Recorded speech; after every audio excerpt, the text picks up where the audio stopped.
just seen there with last Saturday weekend and a shell-shocked Parken Stadium. Well, absolute joy for them this evening because Denmark finish in second place, Finland in third. They will have to wait until Wednesday night to see if 3 points is going to be good enough.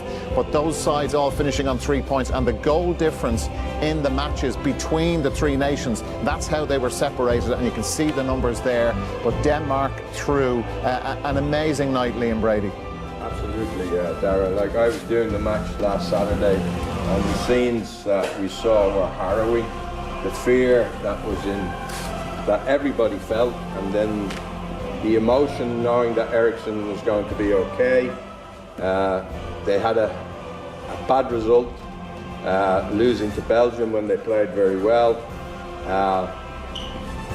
And the joy tonight, the joy that's sure. It's there for everyone to see. Yeah. It's absolutely brilliant. Kevin, absolutely brilliant is the way Liam has just described that. Yeah. You know what, out of 3 teams, Russia, Finland and Denmark, I'm delighted. Obviously Denmark, not just because of what happened, but because they were the better team. Better quality all over the pitch. Fantastic to watch. Really unlucky against Belgium. Really good performance against the best team in the world at the moment. They deserved it. Second half tonight, fantastic. We knew it was going to be open. It was going to be end to end, and they had the quality, the fitness and the desire to go and win it. Some fantastic goals. Damsgaard really, really important in the first half to open up the game as well with his goal. Reading again, that I quoted the Peter Schmeichel article where he said, you know, that the team, there was such shock for Denmark, this small nation, when this thing happened last Saturday week with Eriksson. He was okay, thankfully he's out of hospital.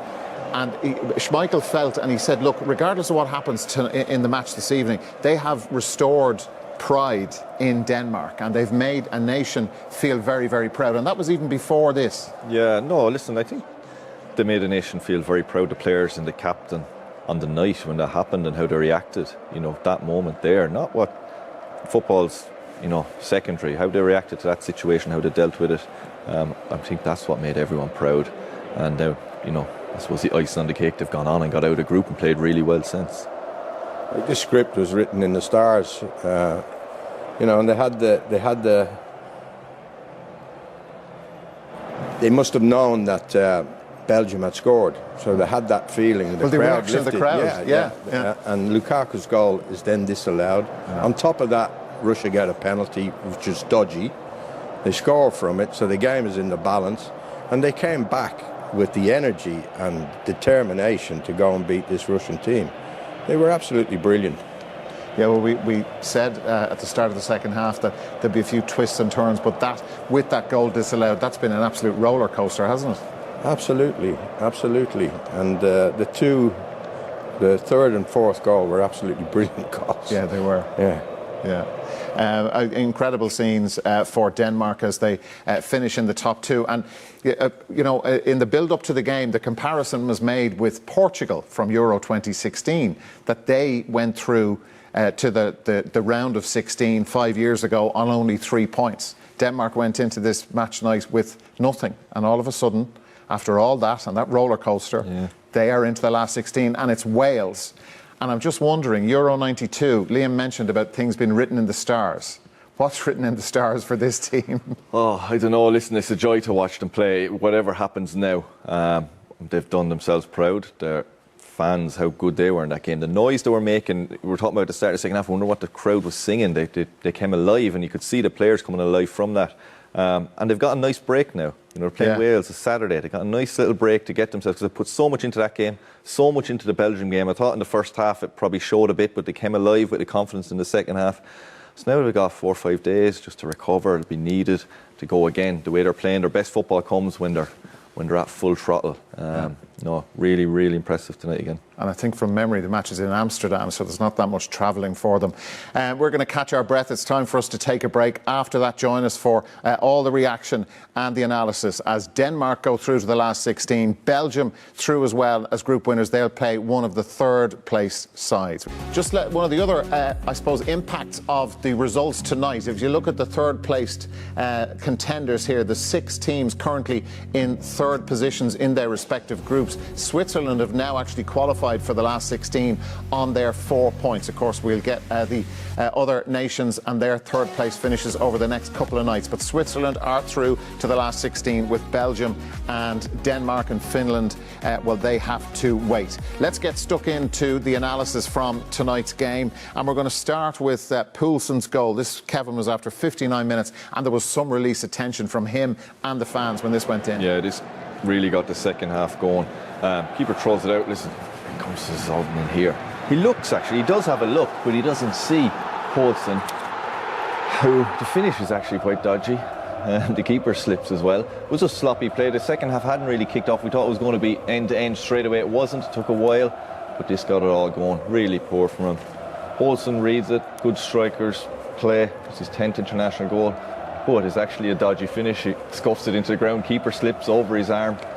And as Liam was saying to me off air, you know it's going to be your night when things like that start happening. Listen, he was there. He was in the right place. He was still sharp. Put it in the back of the net and really set up the second half. But Kevin, what threw things out of kilter a little bit was we're going to show the Zuba penalty. Before that, Lukaku's goal, his first goal, had been disallowed. But was this a penalty in the first place for the Russians? This is a very, very soft penalty. You know, it's another twist. We just found out that the goal had been disallowed. The crowd were buzzing, and then all of a sudden everything goes against him. He throws himself to the ground, hopes for it. His Vestergaard has his hands on him, but I don't think it's enough to be a penalty. Schmeichel didn't either. Yeah, obviously this is a good penalty. Zuba smashed it down the middle. He was decent for Russia on the night. I suppose he gave Carr an awful third time. Everything went through to him. Very physical and strong. Didn't really have the support around him. But no, listen, Russia came back into it then. They had a good little 5-minute spell. But as we want to see, Denmark notched it up a gear. Yeah, the Russians certainly played their part in the occasion. Very good in the first half an hour. But I suppose what really sealed it was the Christensen goal, Liam. And this is a corker of a goal, isn't it? Great goal, and the lead-up play was great. Actually, the goalkeeper made 2 very good saves here from Kerr. Header there, he gets down to it. Ball comes back to Kerr again, he saves that again. And you think his luck is in until Christensen arrives. Andreas Christensen, who's a tremendous player, and he's only young still. What a great goal. Smashes it in, and that really was the release of the tension in the stadium. I think they knew then that they were home and dry. They didn't sit back though. They went and got the 4th goal, which was the Russians had to come out, and they left themselves 4 against 2 at the back, and the Danes went and scored another very good goal. Dara Mela this time, who I thought on the night was their best player, but it's Højbjerg who breaks out of defence with it, and he was tremendous as well. But this lad is playing the left wing back. I think he's predominantly right-footed. He cuts in on his right foot and just slots it into the corner, and that was celebration time then in the Parken Stadium. Tucked it away brilliantly. What a night for them. What a night it turned out.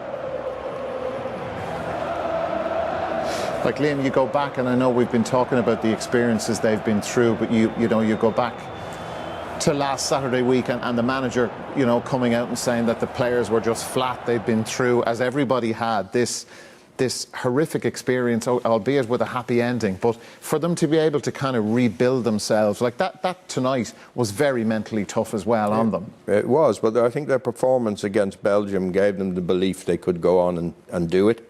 And they knew that Belgium playing Finland, it was likely to end up with a Belgian win. Yeah. So they had all to play for, and they were brilliant. But I'd have to say there is a lack of real quality in this Danish team. It's all spirit and emotion, good midfield, good defenders. They haven't got the inspirational Christian Eriksen anymore. They don't have the players like they had in the past, the Laudrup brothers or Alan Simonsen.